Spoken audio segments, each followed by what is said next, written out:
Labą dieną. Mes šiandien randamės Eimanto Garšausko ūkyje, kur pristatome naują šienapiją, jo naują pirkinį, sama šienapija KDTC 301V. Tai šienapija yra su guminiu volu, kuri naudojama traiškyti žolę, kad traiškytų lapelių dobilams ir liucernai. Tai aš norėčiau paprašyti Eimanto, kad jis pasidalintų savo mintimis apie savo ūkį ir kas lėmė šitokį šienapijos pasirinkimą. Na tai su Samaša jau daug metų dirbam. Dar aš mažas visai buvau, tai seneliai nusipirko 2,5 metro, man atrodo, pločio šienapjovę be plaušintuvo, bet nuo 2006 metų tarnavo, tai kai naują reikėjo rinktis.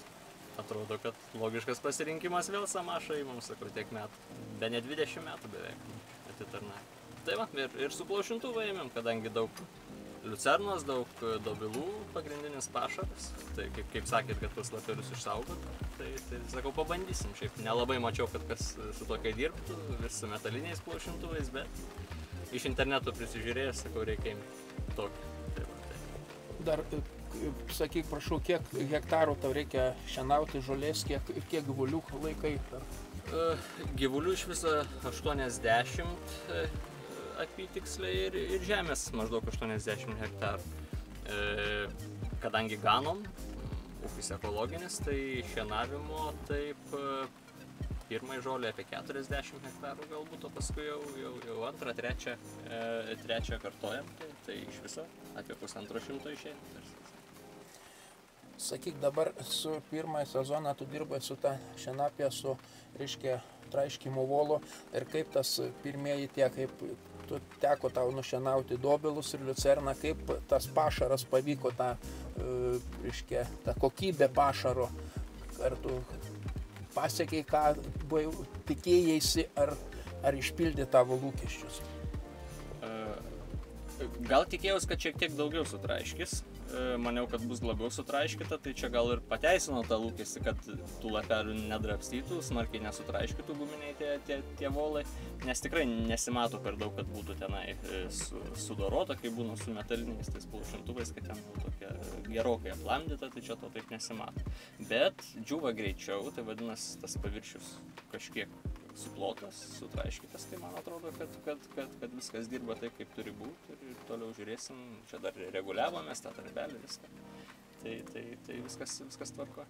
O sakyk, kas liečia našumą, kiek per dieną galima nupjauti, kad jeigu tai dirbant visą dieną, 8 valandas ar kaip? Sunku pasakyti dabar, kiek ten tiksliai, anas iki liktai 15 hektarų mes taip numušėm, bet gal nebuvo pilna diena. Tai va, tai taip nesunkiai nusipjovė.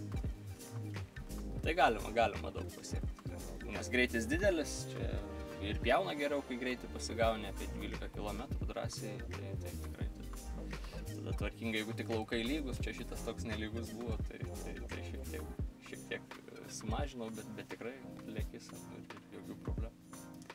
Sakykime dabar jeigu apie tą prisimintą šienavimą, kai būdavo be plaušintuvo, tu dirbai su tą paprastą ir buvo mažesnį užgrebio pločių ir šitas, tai kaip tas našumas, sakykime, laikas darbo?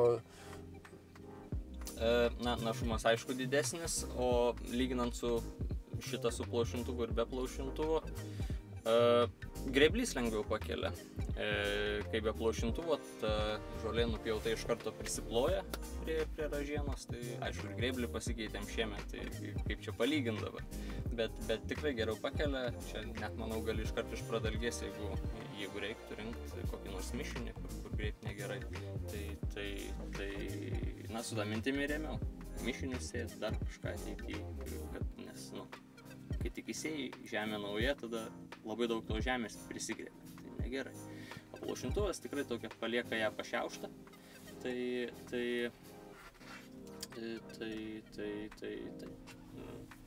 šito atžvilgiu geriau, kaip be plaušintuvų.